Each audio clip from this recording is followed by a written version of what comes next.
Good morning friends, welcome to my channel नोकी मोहब्बत और आप देख रहे हैं अनकंडीशनल लव बोनस एपिसोड्स।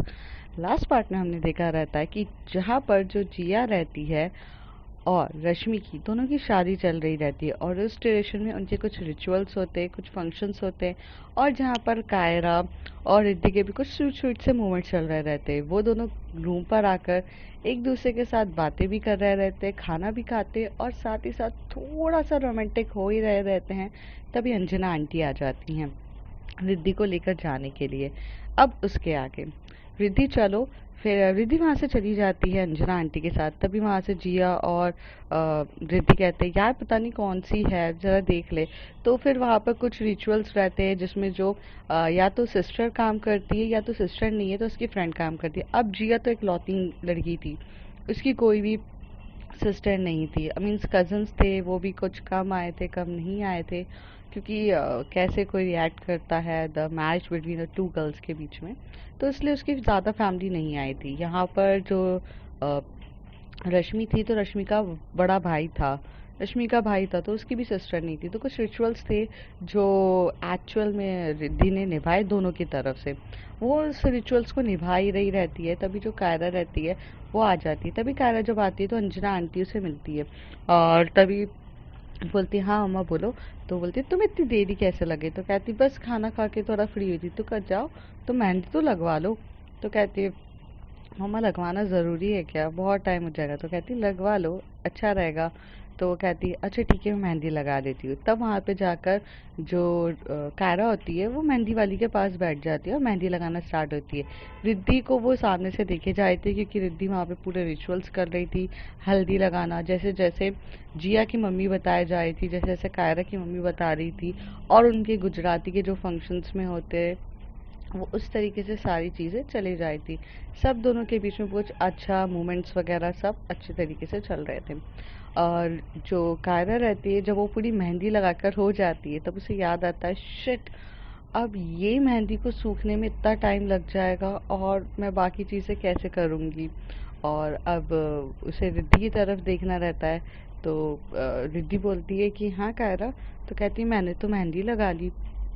तो कहती हाँ अच्छी बात है, मेहंदी लगाने में क्या प्रॉब्लम है? तो कहती आप समझी नहीं। तो कहती समझा दो फिर मुझे, मैंने मेहंदी लगा ली इसका मतलब ये है कि अब मैं कुछ काम नहीं कर सकूँगी तो आपको मेरी हेल्प करनी पड़ेगी। तो रिद्धि कहती है जैसे कि क्या हेल्प चाहिए आपको, आप मुझे बताइए। तो वो कहती है कि मुझे वॉशरूम जाना था and can you just untie my pant. तो कहती है ओह ये वाली हेल्प चाहिए? तो कहती और मुझे बहुत जम के वॉशरूम जाना है और अभी अभी ताज़ी ताज़ी लगी हुई है, मैं इसे मिटा भी नहीं सकती। तो कहती है अच्छा चलो फिर।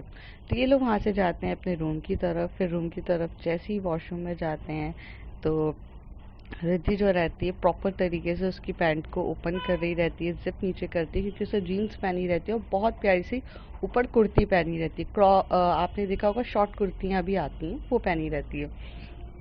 और वहाँ पर वो जाती है अनटाई करती है और पूरा नीचे करके उसे बिठाती है वहाँ पर। और वो आराम से वॉशरूम की तरफ जाते हैं। तो थोड़ी टाइम के बाद जो कायरा रहती है उसको बहुत शर्म आ रही रहती है, वो इधर उधर नज़र कर रही थी। रिद्धि इसकी नसों की तरफ देख के बोलती फर्स्ट टाइम तो नहीं हो रहा है ना कायरा, जो तुम इतना नर्वस हो रही हो? तो कहती है पर अलग लगता है ना। तो रिद्धि उसको पूरी रिमूव करने के बाद ऊपर की तरफ आकर बोलती क्या अलग लगता है कायरा, मुझे नहीं लगता कि कुछ अलग लगता है। तो वो कहती है रिद्धि आप ना आजकल बहुत नॉटी हो गए हो, ऐसे ना करो, आपको भी पता है मुझे थोड़ा सा अजीब लग रहा है। तो कहती क्या अजीब लग रहा है, मेरा टच या मेरा इस तरीके से करना? तो कहती अच्छा अब छोड़ो भी ना, जाने दो ना, वॉशरूम जाना है। तो वो जाती है वॉशरूम चली जाती है। रिद्धि को बड़ा मज़ा आ रहा रहता है कायरा को ऐसे टीज करते हुए। वॉशरूम जाती है, फिर वॉशरूम से जब वापस आती है तो कहती कायरा, फिर कायरा वहाँ से चिल्लाती है रिद्धि। तो रिद्धि जाती है और बोलती हो गया आपका? तो कहती हाँ। तो कहती अच्छा ठीक है। तो वो फिर उसे पूरे पैंट्स अच्छे से पहनाती है, सब कुछ करती है, प्रॉपर तैयार करती है, पीछे से आगे से सही तरीके से प्रॉपर होनी चाहिए, सब चीज़ का ध्यान रखती है। और फिर बोलती है कि चले? तो कहती है कि हाँ हाँ चलो। फिर ऐसे करके वो लोग जाने के लिए तैयार हो जाते हैं। फिर वो हाथ पकड़ती है और यहाँ से चलने के लिए तैयार हो जाते हैं। सब वहाँ पर जा रहे रहते हैं अच्छे तरीके से। फिर यहाँ पर जो हमारी जिया रहती है वो रश्मि की तरफ देखे जा रही रहती है और आंखों आंखों में इशारे करे जा रही रहती है कि कैसा लग रहा है, क्या है, एक्साइटेड हो कि नहीं। रश्मि भी थोड़ा इशारे में कहती है हाँ मैं एक्साइटेड हूँ, खुश हूँ। फिर थोड़े टाइम के बाद इन लोगों को थोड़ा अलग अलग रूम में बिठा दिया जाता है, जिया और रश्मि को। कुछ रिचुअल्स होते हैं। फिर ऐसे ही वो दिन तो पूरा मतलब उनका मेहंदी और मंडप का पूरा दिन ऐसे ही जा रहता है। शाम का टाइम जब होता है तब संगीत होता है और संगीत में अब सब मस्ती कर रहे रहते हैं। तो यहाँ पर जो हमारी रश्मि रहती है उसकी मेहंदी वगैरह सब सूख चुकी रहती है, तो वो डांस करने के लिए जाती है। तो वो जिया के लिए बहुत प्यारा डांस करती है और उसका गाना जो रहता है वो ये रहता है। फिर जब सॉन्ग की बारी आती है तो यहाँ पर जो रश्मि रहती है वो स्टेज पे जाती है, तो वो थोड़ी नर्वस रहती है। तो जिया उसको सामने से आंखों से बोलती है don't be nervous baby, it's only me, कोई भी नहीं है यहाँ आजू बाजू, ये सोच के आप डांस करिए। और वहाँ पर रिद्धि उसको तरफ देख के बोलती है जो लड़की इंटरनेशनल कॉम्पिटिशन्स में फियरलेस तरीके से अपनी बातों को जाहिर कर सकती है वो कुछ भी कर सकती है, तो तुम कर सकती हो। और ये चीज़ दोनों का मोटिवेशंस उसे इतना अच्छा लगता है कि रश्मि वहाँ जाती है और डांस करने के लिए स्टार्ट होती है। तो सबसे पहले बोलते हैं कि किस तरीके से डांस करना है, तो उसको सॉन्ग भी नहीं आते क्योंकि उसे कुछ प्रिपेयर भी नहीं किया रहता है। तो तभी वो बोलती है कि तुम मिले करके एक सॉन्ग लगा दो। तो वो गाना रहता है तुम मिले तो लम्हे हो गए, तुम मिले तो सब कुछ खो गया, तुम मिले तो मैंने पाया है जहान। तो उस तरीके से वो गाना गाती है और इमरान हाशमी का सॉन्ग रहता है तुम मिले करके। तो वो बहुत इंजॉय करते हुए करती है और वो जब डांस कर रही रहती है तो वो डांस करते टाइम ऑल द टाइम हमारी जिया की तरफ देखे जा रही रहती है कि वो बता रही रहती है कि जब से तुम मिले हो मेरी लाइफ बहुत हैपनिंग है, इंजॉयफुल है and I am enjoy the every moment of my life. तो इस तरीके से वो कर रहे थे। फिर जब थोड़ी देर वो डांस करके चली जाती है तो जिया वहाँ से आती है और स्टेज पर ही आते से एकदम से हक कर लेती है और उसके फोरहेड पे किस करके बोलती है सो ब्यूटीफुल बेबी। तो अभी रश्मि बोलती है नाउ इट्स योर टर्न, और रश्मि ये बोलकर वहाँ से रहती है। अब जिया खड़ी हो जाती है। अब जिया के डांस करने का तरीका होता है, तो जिया बोलने लगती है यार ये पासम पास गेम चल रहा था क्या। वो रिद्धि की तरफ देख के बोलती है। रिद्धि कहती है कुछ कर नहीं सकते, तुम खुद अपनी मर्जी से स्टेज पर आई हो, चलो आप डांस करो। तो जिया तो बहुत शरारती रहती है, तो उसके मन में तो कुछ चीज़ें बहुत शरारती चल रही रहती है। तो वो कहती है रुक जा रिद्धि, तुझे बताती हूँ मैं, पर अभी चलो मैं डांस करती हूँ।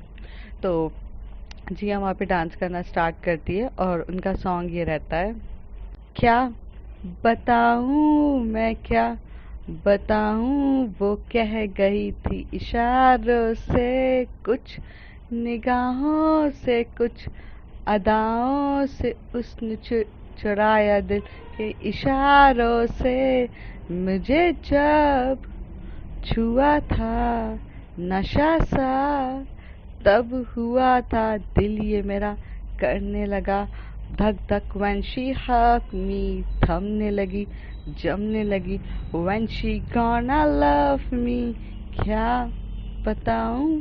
ये सॉन्ग इमरान हाशमी का ही है और ये क्रुक मूवी का है जिसमें उसने ये गाना गाया रहता है। और वो पूरी एक इस गाने में वो एक्चुअल में पूरी एक्टिंग करके जर्नी दिखा रही रहती है कि किस तरीके से वो रश्मि से मिली, किस तरीके से वो रश्मि ने उसे जब हक किया तो उसे किस तरीके से फीलिंग हुई थी, जब रश्मि ने उससे बात करना स्टार्ट किया, रश्मि आई रश्मि गई, वो सारी चीज़ें एक एक स्टोरी में बता देती है और उसको देख के सब बहुत अच्छे होते हैं। और तभी वो एकदम से नीचे जाते जाते रिद्धि का हाथ पकड़ती है और अब कह देती है कि now it's turn off Riddhi.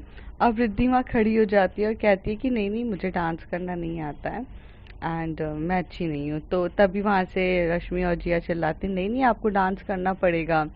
तो तो रिद्धि को डांस करना एक्चुअल में नहीं आता था, रिद्धि थोड़ा बहुत सॉन्ग गा देती थी, बट वो डांस उतना अच्छे तरीके से कैसे करेगी क्योंकि उसने प्रैक्टिस ही नहीं करी थी। मतलब she knows the dancing but when she need a practice.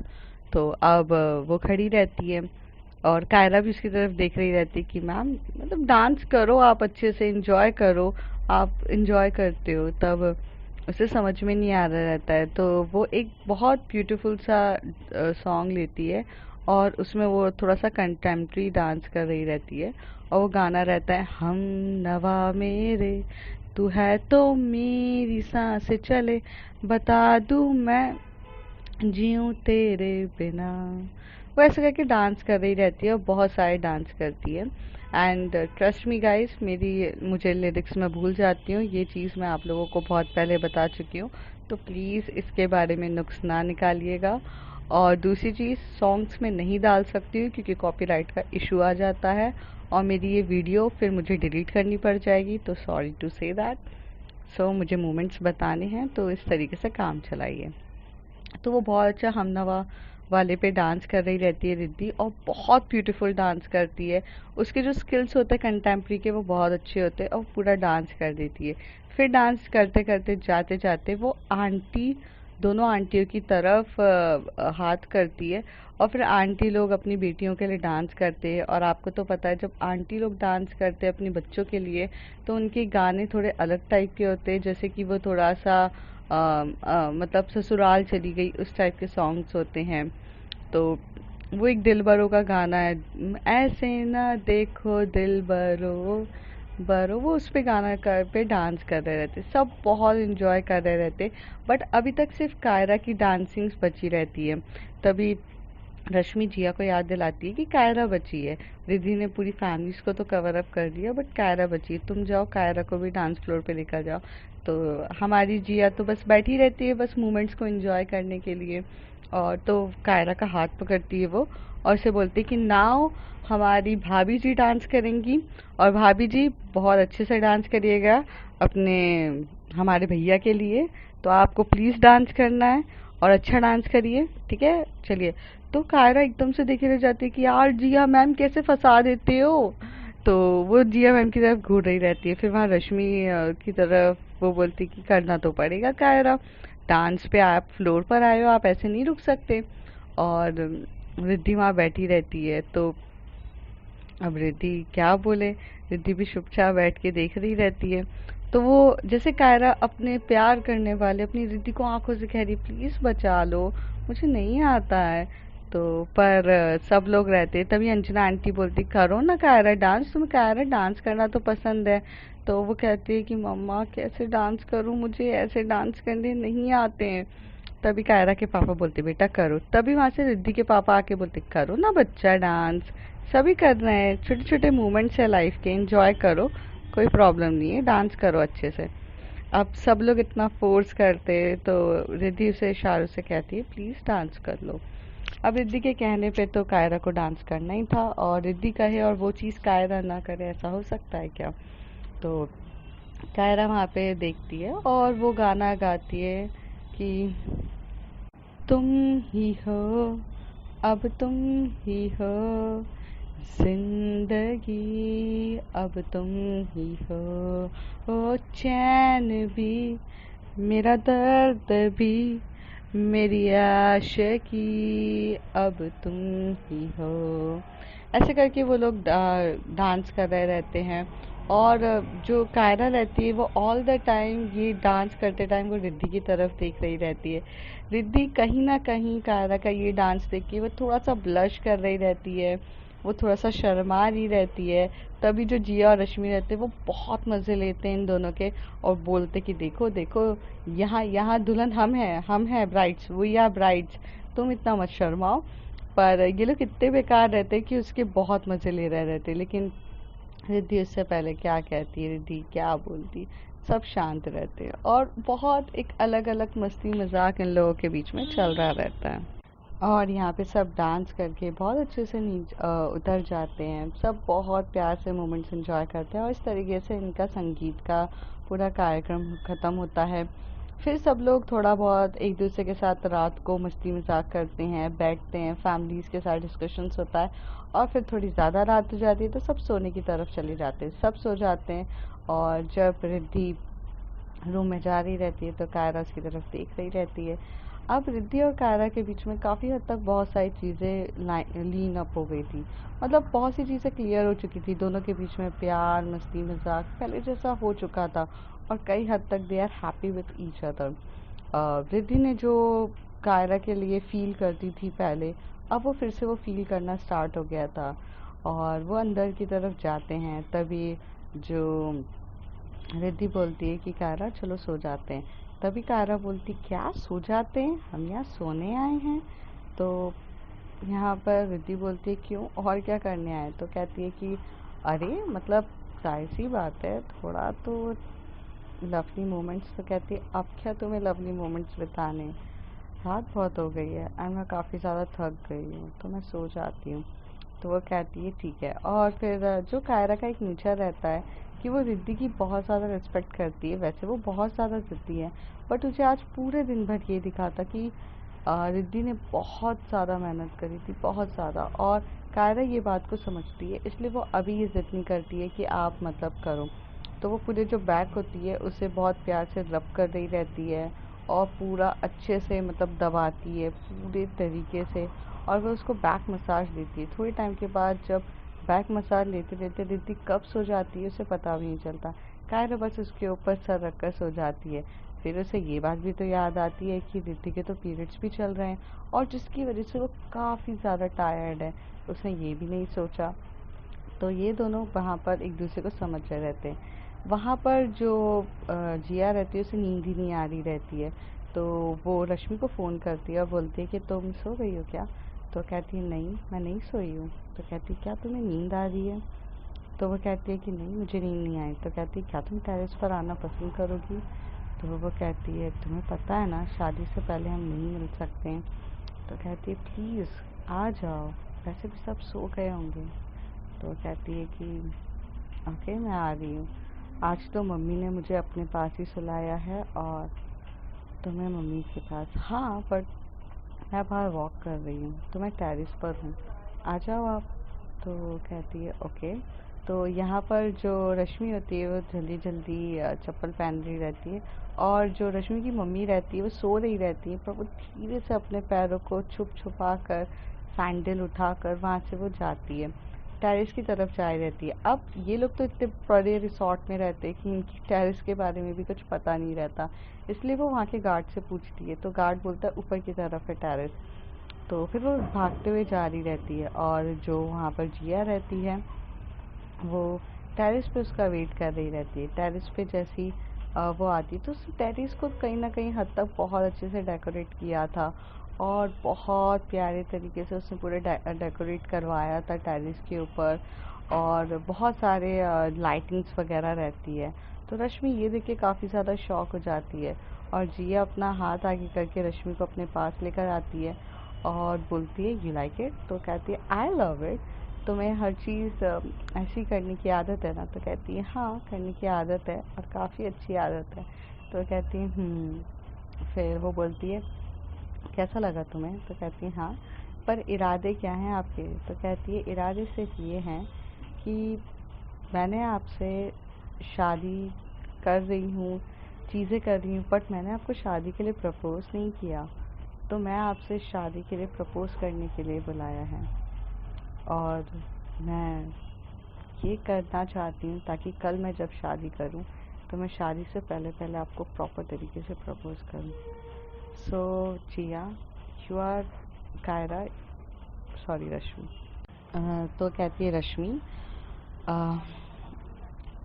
Life बहुत ब्यूटीफुल थी, ऐसा नहीं था एडवेंचरस नहीं था, मस्ती मजाक नहीं थी, पर एक लाइफ में ना हमेशा से एक चीज़ की कमी थी, उसे सोलमेट कहा जाता है। और हम लाइफ में बड़े होते हैं, अपने करियर में लग जाते हैं, भागा दौड़ी में लग जाते हैं, फैमिली के एक्सपेक्टेशंस, हर एक एक्सपेक्टेशंस को पूरा करने लग जाते हैं, लेकिन एक अंदर से अभी भी कुछ ना कुछ खालीपन होता है। उस खालीपन को भरने के लिए हमारी ज़िंदगी में एक ऐसा इंसान आता है जिसे सोलमेट कहा जाता है। वैसे तो बहुत लोग इंसान आते हैं बट वो खालीपन को ख़त्म नहीं कर पाते हैं, लेकिन आपने मेरे खालीपन को ख़त्म किया। And you are the biggest of my soulmate. And आपने मुझे जीना सिखाया, अपने आप से रूबरू कराया। हर एक चीज़ जैसी मुझे पसंद है आप वैसे रहते हो। मैं जितनी मस्ती करती हूँ, जितना मस्ती मजाक में मैं लोगों के साथ कर लेती हूँ, कहीं ना कहीं आपको प्रॉब्लम्स में भी फंसा देती हूँ, बट आप हर चीज़ को बहुत अच्छे से मैनेज करते हो, बहुत प्यार से करते हो, मुझ पर गुस्सा भी नहीं करते हो। हम 6 महीने से साथ रह रहे हैं और इस 6 महीने में साथ रहते हुए मैं घर के बहुत सी काम नहीं करती हूँ। मेरा हैबिट्स बहुत ख़राब है और बहुत सी अलग अलग हैबिट्स है, लेकिन उस हैबिट्स को आप समझते हो और हर चीज़ पे आप मुझे उतना ही सपोर्ट करते हो। तो मेरे लिए ना ये बहुत बड़ी बात है रश्मि। मुझे हर कोई हैंडल नहीं करता है। तभी रश्मि हंसने लगती है और कहती है ये बात तो सही है। तो कहती है हाँ, तो जब ये बात सही है तो आप ने मुझे हर तरीके से हैंडल किया। And you are the very cutest person and very very matured person जो हर चीज़ों को बहुत अच्छे से करती है। सो मैं आपसे यही कहना चाहूँगी, सू तू मारे साथ लगन करिछे करिश। थोड़ा गुजराती में गलत कह दिया होगा तो माफ़ कर दीजिएगा। फिर से मैं रिपीट करना चाहूँगी, शू तू मारे साथ लगन करिश करिश। तो वहाँ पर जो रिद्धि रहती है, वो जो जिया रहती है, वो कहती है हाँ मैं करना चाहूँगी तुम्हारे साथ और मैं कल ही तुम्हारे साथ लगन करना चाहती हूँ। तो वो बहुत काफ़ी ज़्यादा खुश होती है और वो दोनों एक दूसरे से बहुत प्यार से बैठते हैं वहाँ पर। और वहाँ पर कुछ ज़्यादा खाने पीने का डेकोरेशंस वगैरह नहीं रहते, बस लाइटिंग्स वगैरह बहुत अच्छी रहती है और वो वहाँ साइड में खड़ा करके व्यूज़ देख रहे रहते हैं, क्योंकि उदयपुर के वो सबसे टॉप वाले रिसॉर्ट्स में रहते हैं, टॉप रिसॉर्ट्स में से भी। और वो ऐसे रिसॉर्ट में खड़े रहते हैं जिसके सामने से बहुत प्यारा सा लेक का व्यू दिख रहा रहता है और वो बहुत ज़्यादा ब्यूटीफुल दिख रहा रहता है और अच्छा लग रहा रहता है। वो लोग काफ़ी अच्छे तरीके से खड़े रहते हैं, देख रहे रहते हैं और वहाँ से व्यू देखते हुए उन्हें बहुत अच्छा लग रहा रहता है। तभी सन की लाइटिंग भी आ रही, सॉरी मून की लाइटिंग भी आ रही रहती है, रात का टाइम रहता है तो वो उसमें भी बहुत बहुत अच्छा सा फील हो रहा रहता है। तभी जो रश्मि है वो जिया को देखे जा रही रहती है, जिया भी रश्मि को देखे जा रही रहती है। दोनों काफ़ी ज़्यादा एक दूसरे के करीब आ रहे रहते हैं, जैसे कि अब वो अपने बीच की सारी दूरियां मिटाना चाहते हैं और एक दूसरे को किस करना चाहते थे। बट जो जिया रहती है वो एकदम से बीच में आके हाथ रख देती है, कहती है मैं यहाँ पर सिर्फ आपसे मिलने आई थी, मैंने कहा था ना कुछ नहीं करना है और कुछ रिचुअल्स हैं तो फिर थोड़ा समझ के ले लीजिए, समझा करिए ना। और ऐसे बोलती है। तभी जी अपने हाथ सर अपने दिल पे हाथ रख के बोलती है हाय, इस तरीके से मारना इनका क्या ही बोलूँ। इतने इतने इतने करीब आ गए, जहाँ सांसें फील हो रही है वहाँ से ये कैसे दूर जा सकती है, इनका मन किस तरीके से कर देता है ऐसे दूर जाने का। बाप रे, समझती ही नहीं है यार ये लोग। हाँ, फिर जिया ठंडी सी आहें भरती है और कहती है चलो अब कुछ कर तो सकते नहीं, इट्स बेटर कि अब हमें भी नीचे जाना चाहिए। दोनों नीचे उतरते हैं, आराम से जाते हैं। फिर यहाँ से जो रश्मि रहती है वो अपने रूम की तरफ चली जाती है और जिया अपने रूम की तरफ चली जाती है। दोनों अपने अपने रूम में आराम से चले जाते हैं, बैठते हैं और थोड़ा लगता है ना कि यार आज की रात तो थोड़ा साथ बिताया जाए, वैसी वाली वाइब्स आ रही रहती है। दोनों को नींद नहीं आती है, दोनों एक एक तरफ बस कोशिश ये कर रहे रहते कि ये जो हमारे बीच की दूरियां हैं, ये रात कुछ ज़्यादा ही लंबी दूरियां हैं, इसे बस कट जाए। जबकि वो रात का वैसे भी कुछ 12:30-1 बजे का टाइम हो ही चुका रहता है। फिर ये लोग को नींद नहीं आती, काफ़ी दोनों एक दूसरे के ख्यालों में ही खोए रहते हैं और ये पूरी रात ऐसी बीत जाती है।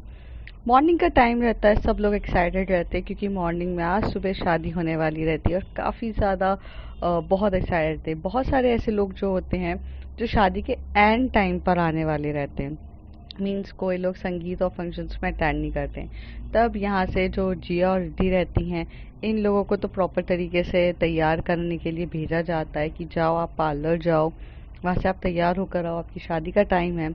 और यहाँ पे जो रिद्धि रहती है वो अपने पापा के साथ बोलती है कि पापा क्या क्या अरेंजमेंट्स करने, क्या करने। तो यहाँ पर जो बहुत सारे गेस्ट आए रहते हैं उनके वेलकम्स के लिए लग जाते हैं।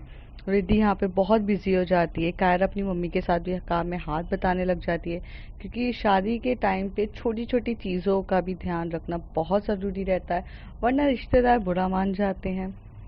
तो रिश्तेदारों का ख्याल रखने के लिए सब बहुत अच्छे तरीके से, सब इधर उधर सब बिजी हो जाते हैं।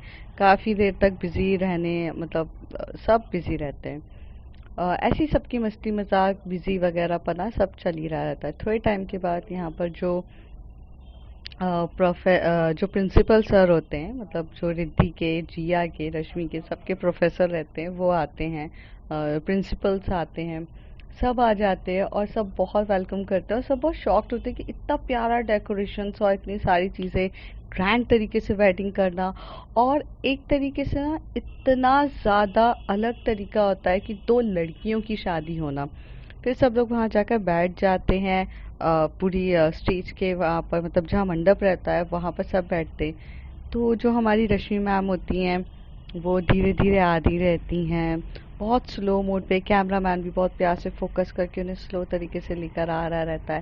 धीरे धीरे पहले रश्मि मैम आके वहाँ बैठ जाती हैं, फिर जिया मैम आती हैं। जिया मैम भी बहुत प्यार से आ रही रहती है। बहुत ब्यूटीफुल तरीके से इन लोगों का चीज़ें चल रही रहती है। दोनों वहाँ बैठते हैं, फिर पंडित रिचुअल्स करना स्टार्ट कर देता है। अब पंडित भी यहाँ पे फर्स्ट टाइम शादी करा रहा रहता है दो लड़कियों की, क्योंकि उसको भी नहीं पता रहता है कि दो लड़कियों की शादी किस तरीके से होती है। तो वो वहीं पर पूछता है, भाई मांग कौन भरेगा, किसको भरेगा। तो जिया बोलती है मैं मांग भरूंगी और रश्मि मांग भरवाएगी। तो रश्मि यहाँ पर पंडित जी के बोलती कि हाँ, क्योंकि यहाँ पर जो थोड़ा सा मेल फिगर टाइप जो फीलिंग्स लाती थी वो जिया लेकर आती थी, और फीमेल फिगर तो हमारी रश्मि रहती है। तो यहाँ पर फिर मांग भरने का जो रस्में होती हैं, मंगलसूत्र पहनाने की जो रस्में होती है, वो सब जिया कर रही रहती है। और रश्मि जो रहती है वो अपनी मांग, मतलब अपने बाल को थोड़ा सा साइड करती है ताकि वो मांग अच्छे से भर सके। और यहाँ पे सब कुछ बहुत अच्छे तरीके से हो रहा रहता है, बहुत इन्जॉय होता है, बहुत सारी चीज़ें होती है, बहुत बहुत सब क्लैपिंग कर रहे रहते हैं। And this is the first wedding जो इतने ग्रैंड तरीके से हुई रहती है बिटवीन अ टू गर्ल्स। इससे पहले रिद्धि और कायरा की भी शादी हुई रहती है, बट वो एकदम ट्रेजेडी वे में हुई रहती है, क्योंकि जल्दी जल्दी में होता है। और जब रश्मि और जिया की जब रिद्धि और कायरा की शादी हो रही थी, तभी उसके साथ जिगर ने भी शादी करी थी अपनी। तो जिगर की शादी का जो हाइलाइट्स होने की वजह से हमारी रिद्धि और कायरा की शादी को कहीं ना कहीं तरीके से वो ढक गई थी। पर यहाँ पर तो सिर्फ इन्हीं की शादी के लिए आए थे और बहुत ब्यूटीफुल तरीके से वेडिंग हो रही थी। तो सब काफ़ी ज़्यादा शौक थे, प्यार से, और बहुत इन्जॉय कर रहे थे। इस तरीके से इनकी वेडिंग होती है। फिर लोग बहुत क्लैप करते हैं और जाते हैं, खाना पीने की तैयारियां होती है, सब खा रहे पी रहे रहते हैं। रिद्धि और रश्मि भी एक दूसरे को देख रहे रहते हैं, जिसमें रिद्धि अपनी बहुत प्यार जता रही रहती है रश्मि को, और रश्मि अपनी आंखों आंखों में रिद्धि को कहीं ना कहीं थैंक यू बोल रही रहती है, क्योंकि उस दिन अगर उसने उसके पेरेंट्स को नहीं समझाया होता तो आज ये चीज़ नहीं होती। जिया तो कायरा की तरफ आंखों से इशारों करके बोलती है कि मजे है भाई, मेरी शादी हो गई, मेरी शादी हो गई। और कायरा भी बहुत हंसी रहती है, क्योंकि कहीं ना कहीं कायरा और जिया की बॉन्डिंग बहुत अच्छी होती थी। दे आर द मस्तीखोर रहते हैं। और जो अगर सीरियसनेस की बात करें तो रिद्धि और रश्मि रहते हैं थोड़ा। तो यहाँ पे सब एक दूसरे के साथ मस्ती कर रहे रहते हैं। फिर फोटोशूट्स होती है भाई, फोटोशूट्स होना स्टार्ट होती है, कपल फोटोशूट हो रही रहती है, दोनों बहुत प्यार से कपल कपल फोटोज कर रहे रहते हैं। फिर यहाँ पर जो हमारी रश्मि रहती है वो कहती है कि रिद्धि जल्दी आ, कायरा आओ। फिर जिया बोलती है अरे भाभी जी आइए। तो कायरा तो मतलब ऐसे देखती रहती है कि क्या जिया मैम, आप मुझे भाभी जी करके चिढ़ाते रहते हो, तो अब तो मुझे भी आपको भाभी बोलना पड़ेगा। तो कहती है नहीं नहीं, तुम ना बोलो, तुम पे सूट नहीं करता है, हम पे ही सूट करता है। और वैसे हाथ पकड़ के कर रहे थे, पूरी फैमिली फोटो खिंचाती है। और इस तरीके से इन लोगों की प्रॉपर तरीके से और विद फैमिली कंसर्न दोनों की मैरिज हो जाती है। और सब बहुत खुश रहते हैं और सबको काफ़ी ज़्यादा अच्छा लग रहा रहता है। तो फ्रेंड्स, आपने होप सो आपने इन्जॉय किया होगा उनकी वेडिंग। और अब चलते हैं, अब आगे देखते हैं कि अब लाइफ कौन से टर्न लेगी, जानेंगे अगले कुछ एपिसोड्स में अब कैसे आगे ये लोग अपनी लाइफ को बढ़ाएंगे। अब चलते हैं, ठीक है, bye bye, take care. If you like my story, like share and subscribe.